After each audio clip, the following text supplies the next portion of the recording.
Welcome to the CERAWeek podcast, where the world's energy leaders and innovators share insights on the future of energy, technology, and climate. I am Atul Arya, Chief Energy Strategist at S&P Global. In each episode, we dive into the critical issues and bold ideas shaping our energy future. So let's get started.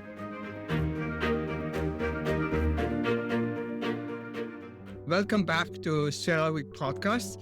So today we are back home in the United States and talking with a leader of one of the largest power companies in the country, Larry Coben, President, CEO, and Chairman of the Board of NRG. And in case you don't know NRG, it's got operations both in Texas and on the East Coast and a little bit in the Midwest, and serving millions of customers and I think 25 gigawatt of generating capacity, meaning it's a very big company. And we are very fortunate to have you, Larry, for the CERAWeek podcast. Welcome to CERAWeek. Thank you very much. Great to be here. CERAWeek is always one of my favorite weeks of the year. We're happy to be talking to you. Thank you very much. Maybe before we talk about NRG priorities, just for our audience, just give a perspective of where you are, what you're doing. As you said, NRG is one of the largest power companies in the country. We have a large presence in Texas. We have the biggest retail presence in Texas, and we're one of the biggest generators here in Texas. We also have a very significant presence in the PJM market in the northeastern United States, as well as in New York.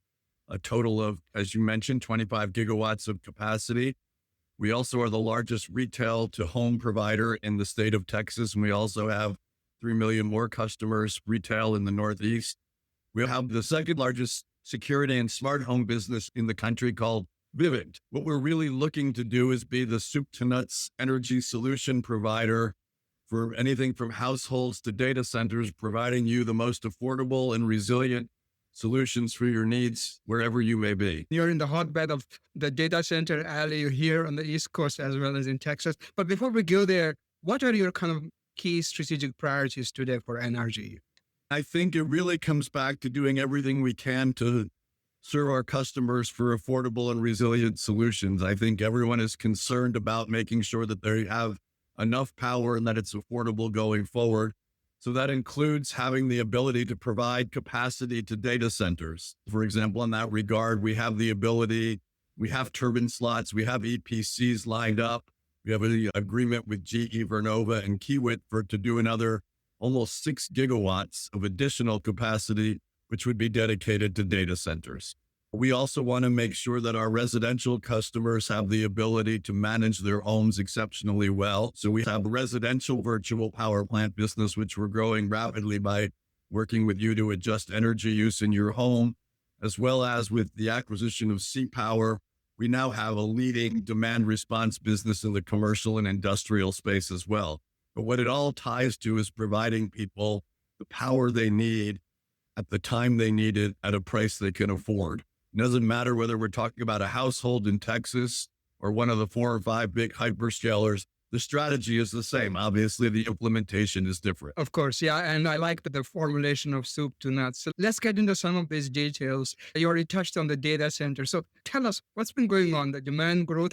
What has been your experience over like last 18 months or so? We have seen an enormous amount of demand growth. It's really a super cycle. I've been doing power off and on for the last 40 years. We're seeing a demand side growth for electricity like we're seeing before. And we're just really, I think, in the early innings of understanding how big that is. This has been an industry where demand growth was somewhere between 0 and 1% for a very long time. People always ask me, how big is it now? And I don't know if it's 3% or 10% yet, but it's accelerating rapidly. And 3% in this space, when you think about the capital, is enormous. 10% is hard to contemplate.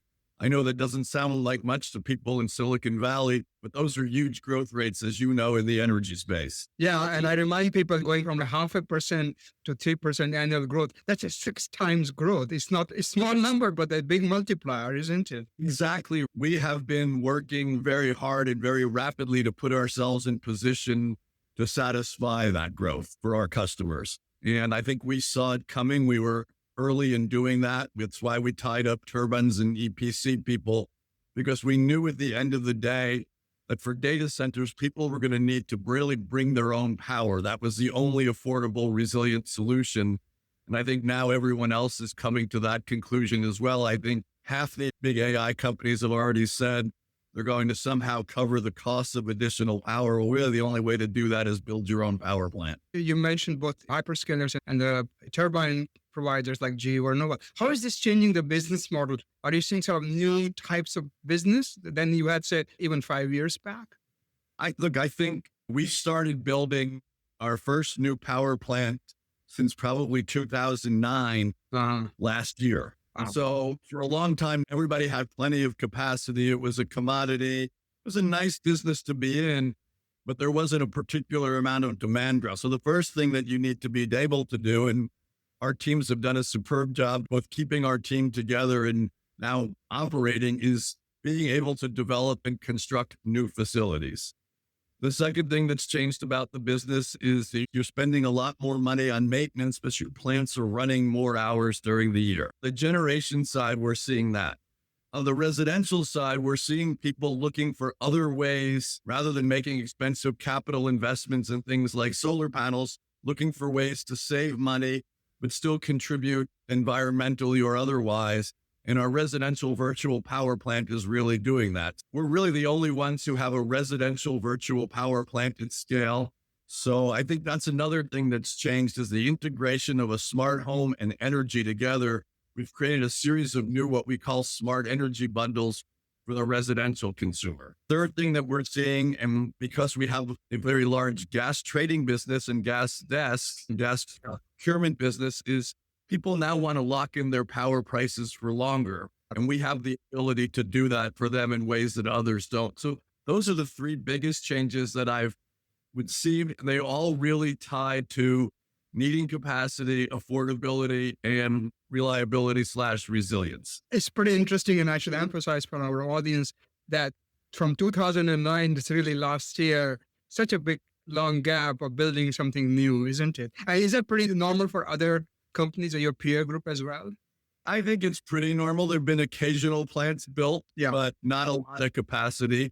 We have under construction today that we started in the last year, 1.5 gigawatts. And that's really for the grid. That's not even having to do with data centers, which will be another, we anticipate 5 to 6. But that 1.5 is under construction. The first one will come online in a few months. I'm looking forward to our first groundbreaking in 15 years. Very nice. Let's come to the consumer part of this. Prices are rising for power everywhere. I live in Massachusetts, and one of the most expensive power places in the country. How are you addressing it? And maybe you want to expand on your idea of the virtual power plant as well. Does that help with the pricing or no?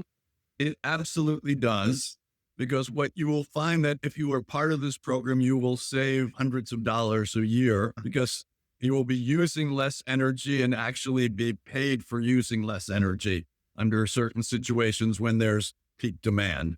So what we're doing primarily is we already, through our smart home business, manage a lot of people's energy uses in their home anyway. And we say, look, we've noticed that this is when you're out of the house. This is when you're in the house. This is when your system is on. This is when it's armed away.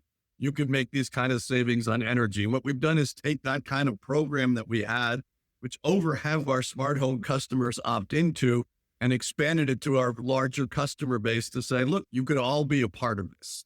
And what we will do is, let's say there's a tremendous amount of demand. We might change your temperature setting by 2 degrees for 15 minutes. To do that across a lot of homes, that's a lot of power. And so the idea is for you not to really notice what we're doing, but for us to be able to use your unused capacity instead of turning on, say, a peaker power plant. I wrote an article a long time ago that said the cheapest, cleanest, most efficient megawatt hour is the one you don't produce and don't use. Exactly. Yeah. So this is interesting. So people are allowing you to manage their temperature remotely. And is that been widely accepted? People are responding very well. There was recently in January of 2026, there was a storm here in Texas called Fern, and people didn't even notice that we were doing it. And if people do notice, they always are free to opt out. It's not that you're required, but most people probably don't even know until the check comes in the mail that it was done. Because we have so many homes, we can do it in smaller increments. We're not telling you turn off your heat or your air conditioning for 8 hours. we're saying adjust it by 2 degrees for 15 or 30 minutes, you won't notice the difference. Yeah, most people will never know exactly. But as you say, if you do it for thousands of homes, that kind of adds up to real capacity, isn't it? Exactly. You touched on the turbine part. Supply chains, tell us about how you're thinking. I hear talking to people, GE Vernova, MHI, and Siemens Energy, that if you want a new turbine, get in the queue, and it's a long queue. We got in the queue a long time ago. There's risk involved in getting in the queue before you know where the turbine is going to go, but we saw what was coming, and strategically, we knew that if people weren't able to bring new power to the grid, there was no way that data centers were going to be able to be fed regularly in most markets from existing grids. Markets are too tight, at least for certain periods during the day. We got in the line, and there were two things that they were tight. It wasn't just turbines, it was also humans. Because when you have an industry with no growth, people leave it. So there was only really 3 big turbine manufacturers left and a few big contractors left. What we did was make an arrangement with Kiewit, who's a terrific contractor, to say, okay, we're going to be building a series of these. We want it to be you. We're guaranteeing you the business. We have a framework around that. GE is part of this with the turbines so that we can bring you that soup to nuts solution. And so we can bring power on in 2029 or 2030, because that's still how long it takes to build a new power plant. But that's, if you got in the queue today, if you would be allowed to get in the queue, because I think only regular customers can really get in the queue, you won't even get a turbine until 2032 or 2033. So long line. Just on the arrangement you have with Kiewit. So this is skills training, hiring people, all of that. And I presume this is high paying, good paying jobs as well. Good paying jobs, soup to nuts, general contracting by Kiewit. So super excited about having them on our team. We may end up with agreements with some other turbine people and contractors because we're seeing extraordinary amounts of demand, but we know that we have 5.5 gigawatts with those two. So now let's switch gears a little bit, Larry, to the grid, because that's the other big elephant out there, isn't it? The grid's not really keeping up, at least not here in the US. So what needs to be done on the whole issue of fixing the grid, making it have more capacity, maybe adding more grid? I think it really depends on where you are. I think Texas is doing probably the best job of keeping up. It's hard to keep up, though. It's like everything else. When you have, this used to be 3 people sitting in the back of the room who would occasionally get an interconnection request. And now all of a sudden they're the most popular people in the world. It takes people a while to gear up and do that kind of work. I think utilities are doing it. I think that regulators are insisting that they do it, but there's no question that we need more and better grid. There's also a lot of people working on making the grid more efficient. A lot of people thought the solution was going behind the meter and not being connected. That's extremely difficult, especially because of the spikes in usage. To absorb those demand shifts, you need a grid to do that. It's very expensive and very difficult to do that on your own. Yeah, we are seeing the hyperscalers are wanting to be connected, isn't it? They don't want a completely dedicated behind the meter plant. It's high risk, as you say. Correct? No, it's very interesting. When people first started talking about it, the first deal that was announced was a kind of behind the meter nuclear deal. And everyone said, you can't be in this game if you don't have any nuclear plants and you don't think it could be done behind the meter. And I said, I've been doing this a long time. There aren't enough nuclear plants, number one. And number two, you can't do it behind the meter technically in most situations. And number three, you're not going to be able to just yank power off the grid that belongs to current users, be they industrial, commercial, or residential, and just dedicate it to a hyperscaler. I think people looked at me kind of funny 2 years ago, and now people think I'm a little bit smarter. Yeah, no, I think you were prescient on that one to say that's not going to happen. But just on the policy side, there's been talk about permitting reform forever. Do you see that happening, or is it still further away, maybe like nuclear fusion many years ahead? I hope it's not as long as nuclear fusion, though. I was with somebody a couple of weeks ago who told me it's right around the corner, but I think I was also told that in 1985, so I'm going to be a little bit skeptical. I think it depends where you are. Some jurisdictions are moving more quickly. The places where we are most frequently, ERCOT and PJM, are spending a lot of time working on this. And I think people are also moving to prioritizing people who are bringing their own capacity, their own power with them. I think that makes perfect sense because if you actually can bring your own power, you are a real transaction. A lot of what's in the queues are people who are hoping someday to do a data center or a power plant, not people who are actually ready to go ahead. So I think you're going to see some permitting reform that will prioritize real projects that are bringing their own power. That seems to be directionally where both ERCOT and PJM are going. And I'm optimistic that in the next several months, that's where they'll end up. Otherwise, across the country, it really depends on where you are. And also, you kind of mentioned this earlier, Larry, that the hyperscalers may end up willing to pay a higher price, isn't it, in this whole system? If you're going to build your own power plant, at least in the short term, that's obviously going to make it more expensive than buying power from the grid. But the power from the grid's not available.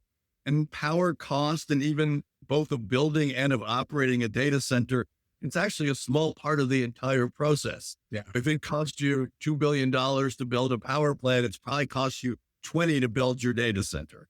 So I won't say they're price insensitive because they're not, but as you think about looking at your total cost, this is not the driver of that. Speed to market is really the driver because they were using learning models. And while they were training on those learning models, that wasn't a revenue generator, but now it's about inference. That's a revenue generator. So when you're not operating, you're not making money if you're a hyperscaler. Yeah, that's a very good point. Just one other question on reliability of the system. I mean, the U.S. power system and where you operate in Texas and the East Coast, very reliable. Overall, the country is very reliable. Are there things which can be done to make it even more reliable? There is talk about curtailment if the power supply cannot keep up with the demand. What's your thought on that overall picture? I think we're going to see some new developments in software. I think people are going to start thinking about how to maximize every megawatt out. It's like anything else. As your product becomes more valuable, people think about how to use it better. When it's cheap and free, you don't really think about saving it. When I was growing up, first it was the ads were light a light. And then, of course, in the 70s, it became turn off every light in the house. I think we're in one of those periods again where it's scarcity and expensive. So you're going to be in the grid equivalent of turn off every light in the house that you can. I think curtailment will be a part of this. That's why people are going to bring their own power plants so they can't be curtailed, because I don't see how as a regulator or a politician you're going to stay in office if the data center is running and the houses and the businesses don't have power. That's an impossible thing politically. The only thing worse than high electricity prices is no electricity. Yeah, exactly. I can just say for our audience a story. I grew up in India and in the power business. My father built power plants. And the thing I learned when I was 6 years old was the phrase load shedding. Every time power went off, we said, oh, it's load shedding. Not anymore, not in the US. Sometimes it's load shedding and sometimes it's other things, and we'll just leave it at that. Let's talk about electrification more broadly. We are seeing more and more electrification, not just the data centers, but there are other things. How far do you think it can go, and what technologies? You have a pretty vast portfolio of generating technologies. What's your outlook for the future? Look, I think electrification is the future. People used to talk about electrification all the time until it was dwarfed by the conversation of data centers, but electrification is still continuing at a rapid rate. Yes, maybe people aren't buying electric cars quite as fast as people would have hoped, but they're still buying a lot of electric cars. Everything in your house is electrified. Heat is getting electrified more. Cooking is getting electrified. And I think this is going to be a continuing trend across the U.S. New developments are all about electrifying the house.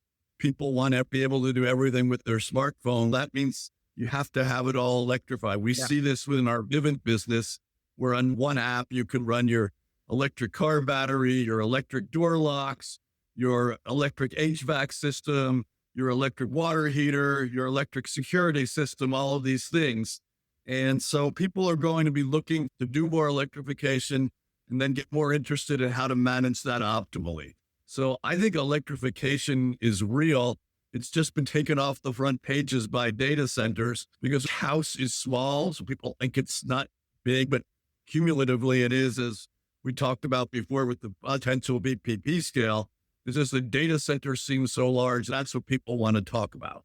All the questions I got on my early meetings with investors would be about electrification, and now they're all about data centers. Yeah, very interesting, isn't it? Because I also learned that you're in Texas. Texas is building a lot of other industrial capacity, right? LNG exports, pipeline, all of those things are going to need electricity. People forget. And those are very big consumers of electricity, just like the data centers are. Absolutely. And if you believe that tariffs are going to onshore more manufacturing, you'll get more and more. I think a lot of companies are going to want to locate here as a political hedge. All of them are going to require enormous amounts of power. So, Larry, you mentioned some of the things you're doing with AI. To give us an example, how are you using AI to modernize your own operations, maybe demand management on the grid side, and maybe perhaps an example or two of what you're doing? We're using it, first of all, to just review customer requests that come in customer power use. We still need humans to do that at the end of the day, but AI can help us sort, look through, figure out what the right questions are. So in understanding people's demand use, we're starting to look at how to use it to optimize plant operations. We actually have an ongoing program to make our entire workforce AI literate, because that's the future, and they're the people who are going to figure out what the best uses of AI are in our business. In our smart home business, we're using all kinds of technologies so that, for example, you could open your door lock by facial recognition rather than by needing a code or a combination, and it can tell you who's coming to your house, how long they've been there, things like that, if you want that level of demand. So we're seeing AI permeate our operations and our workforce very rapidly. It's still early days. I'd say we probably made the most progress, not surprisingly, in customer service, but even there, we don't want to lose the human element. So early days and more to come? A lot more to come. We're running a lot of tests. What are the economic returns on this? Analyzing our customers' incoming requests in energy, that's been an enormous both cost center and revenue generator. We're seeing also that people are actually quite happy. The AI works more quickly in some cases than the humans, so that getting the right kinds of problems to the AI is really very important. Looking at doing strategic research and following new technologies is another thing that AI does exceptionally well. So it's permeating our business. And the key for us is to figure out what's the right level of investment, because the biggest resource we have is not our 25 gigawatts, it's our 18,000 people, soup to nuts, top to bottom. And my job is to make sure that they have all the tools to be even greater than they are today. So that's a great segue to our final question. You said earlier, you've been in the industry for a long time, great leadership roles. So what's your advice? What do you tell your younger, junior, fresh graduates who join NRG? What should they be doing to have an impactful and a fulfilling career? I think the number one thing they need to do is be curious, learn to be critical thinkers. It's actually a time to, take liberal arts back to where it was, where you have to be able to argue any point of view, be curious, love knowledge, be exceptionally broad as you can in terms of skill set. We've seen this 2 years ago. Everybody was supposed to be a coder. Now nobody's supposed to be a coder. Yeah. So people who have the ability to think differently, to speak different languages, to understand different aspects of the business, those are the ones that are going to be super successful in our industry. And it's a great time to come with it, because this growth is not going away anytime soon. We are in the very early innings of the demand supercycle. Yes, you're spot on. I was just going to say, you may remember that it was Steve Jobs who said that in a commencement at Stanford, too. So be curious, be stupid. I'm not quoting him correctly, but that was exactly what you're saying. You have to be curious. You have to learn about the world, isn't it? Yeah. And the last thing I'd say is be willing to fail. You've probably read about all of these things with Harvard's finally not going to let 90% of people get grades. Sometimes failing is good, because you learn more from failing, and you learn more from things that you don't do well when somebody screams at you and you get a lot of feedback than you do by being told you're an A student all the time. Because nobody's an A student all the time. I completely agree. But Larry Coben, so thank you so much for joining us for this CERAWeek podcast. We look forward to seeing you in Houston in March. And thank you again. Thank you very much. Thank you for joining us on the CERAWeek podcast. To stay connected with the ideas driving change across energy and technology, subscribe, share, and rate this episode. It helps us get the word out. Let's continue having impactful conversations. I'm Atul Arya. Until the next time. The CERAWeek podcast with Atul Arya is brought to you by CERAWeek, the world's premier energy conference. Be part of the conversations moving the world of energy forward. March 23rd through 27th, 2026 in Houston. Discover more at CERAWeek.com.